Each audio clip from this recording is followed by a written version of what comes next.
Okay, our next group, we have a whole group from the Forest Estates Community Association. I know they're very organized. We're going to start with Paul Gordon, Adam Pagnucco, and Nancy May. Adam, you have 3 minutes speaking on behalf of the association. Everybody else has 2 minutes. If it's different, just tell me. That's fine. He goes first. That's all. Who's going first? I kind of did. Paul? I'm going first. Okay. Are you speaking for the organization? I am, but I'm going to take 2 minutes because I want Adam to have 3. Okay. Okay, go ahead. And the rest of the Forest Estates, if you're out there, if you could get in a row right behind them so we can move quickly. And please try not to repeat your comments. Thank you. Okay, Paul, go ahead. Good evening. My name is Paul Gordon, and I'm the president of the Forest Estates Community Association. Forest Estates is a community of approximately 700 homes in Forest Glen East, located between the Silver Spring and Wheaton redevelopment zones. 3 years ago, we launched a long-term campaign to improve our stretch of Georgia Avenue. We testified to you then on several priorities for our campaign, and I'd like to update you on our progress. One priority was the landscaping of Georgia Avenue. As the front door to our neighborhood, Georgia Avenue makes the first impression that our guests get of where we live. And a dilapidated and unappealing avenue was creating the sense that anything goes, including speeding, graffiti, litter, illegally posted signs, and other signs of decay, the well-known broken window effect. The state and county worked together in 2004 to landscape the Georgia Avenue median, and the improvement has been remarkable. But it will all be for nothing without continuous maintenance of the landscaping. The county has been doing this, but financial support from the state will ensure that this project not go by the wayside. A second priority was an anti-litter campaign. One of the first signs of the broken window effect is often litter, and this, our stretch of Georgia Avenue, has had in abundance. 3 years ago, neighborhood volunteers were taking it upon themselves to collect bags full of trash, but this is really a responsibility of our government. Over the past couple of years, the county has stepped in and significantly improved the litter situation along this state road. But it is a state road. It's the responsibility of the General Assembly to make sure that the state government has the financial resources necessary to meet its basic obligations along this road. Our top priority 3 years ago and today remains construction of a metro entrance across Georgia Avenue from the Forest Glen Metro Station so pedestrians won't have to cross Georgia Avenue at Forest Glen Road. And you'll be hearing from a number of my neighbors about this. We look forward to working with you in the future to make all of these a reality. Okay, thank you very much. Adam, you want to go ahead? And you're speaking for the organization, so you'll have 3 minutes. My name is Adam Pagnucco, and I'm a resident of Forest Estates. I speak tonight in favor of building a Forest Glen Metro Station entrance on the eastern side of Georgia Avenue. When the Forest Glen Metro Station was built in the late 1980s, the only entrances to it were built on the western side of Georgia. This leaves the 2,800 residents in our neighborhood to the east 2 choices for accessing the station: walking across the intersection or driving across. Each choice has its problems. Those who choose to drive must confront what the county government has labeled the most congested intersection in all of Montgomery County. According to State Highway, 85,000 cars pass through the intersection of Georgia, and an additional 7,000 pass in Forest Glen every day. We often have to wait through 3 red light cycles to get through the intersection.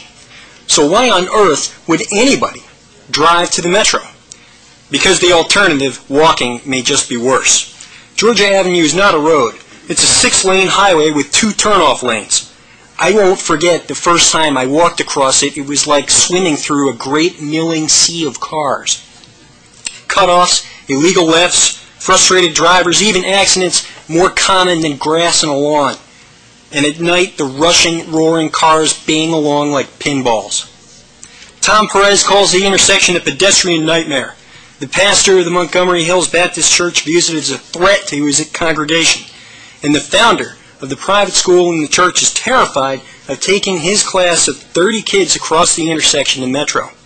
The police recorded 105 collisions there between 2004 and June of 2006, but the doctors inside the Forest Glen Medical Center laugh at that statistic. They have 911 on speed dial and call it twice a week. The intersection has become so notorious that it has its own website now, crossinggeorgia.com, which is solely dedicated to chronicling its wretched infamy. We ask the state government for two remedies. First, the county council has written State Highway asking them to participate in a study of pedestrian and vehicle improvements to the intersection. We support the council's request. We ask State Highway to participate. We ask for state funding for it if necessary. Second, we believe that any solution to the intersection's problems must involve removing pedestrians from harm's way. We call on the state government to fund a metro entrance on the eastern side of Georgia. And so, 10 of us came tonight to tell our stories of the intersection. Bear in mind that we represent the 735 people who signed a petition for the metro entrance on Election Day. We are all united. We can no longer allow our parents, our kids, our neighbors, and ourselves to be endangered by the simple act of trying to use public transit. Thank you very much. Nancy?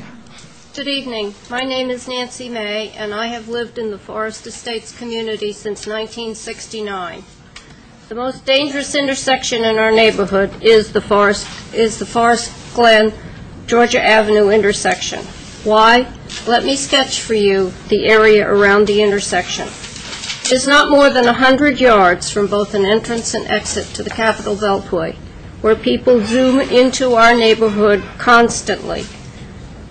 And often they're not familiar with the area, causing more unsafe walking conditions for pedestrians, as drivers often make illegal left turns trying to get to their destinations. On the west side of Georgia Avenue is the metro station and the large Americana Finmark condominium complex. On the east side is the Baptist Church with a new children's school as a tenant and a very busy medical building. Several blocks down Forest Glen Road is Holy Cross Hospital. A recent renovation and expansion have made this hospital the largest obstetrical hospital in Maryland. Not only does it attract large numbers of local patients, but also those from out of the area.